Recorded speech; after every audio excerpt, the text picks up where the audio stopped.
I'm glad they collected the cigarettes. Retired San Rafael police officer Harry Barbier, along with a fellow retired investigator, opened a cold case murder of Marjorie Rudolph. It was February 1st, 1966, when Rudolph was found bludgeoned to death while home alone at her San Rafael home on Carroll Court.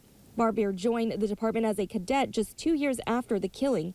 At the time, police had a suspect, but he took his own life just 8 days after the murder.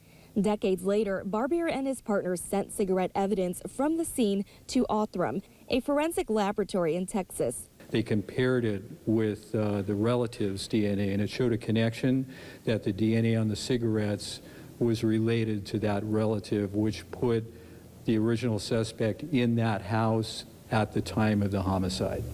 Colby Lazion is the chief of staff for the lab. A real moral of the story, if you will, is that there's a choice to use the technology that exists today to help to resolve these cases when there's evidence from which DNA can be extracted and DNA profiles can be built. As far as the circumstances surrounding this cold case, investigators believe the victim and suspect knew each other. The suspect's wife had worked for the victim's husband in a bank, so there was some connection there. They knew each other, but we think maybe there was something that went on between the two families or members of the families that might have caused this to happen, but that's probably something we'll never have a real answer on.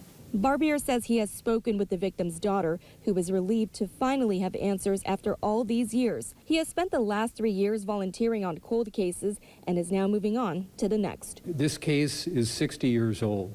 If there are people out there who know something about any homicide anywhere, and they're saying to themselves, you know, the case is 30 or 40 years old, I don't think I really need to talk to anyone about it. With the technology today, I would urge anyone that knows anything about any homicide to contact their local police department. And this testing was funded by Season of Justice, a nonprofit that helps law enforcement solve cold cases using advanced DNA technology. Meanwhile, anyone with information about this particular case is asked to contact the San Rafael Police Department. Reporting here from San Rafael, Gayle Ong, KRON 4 News.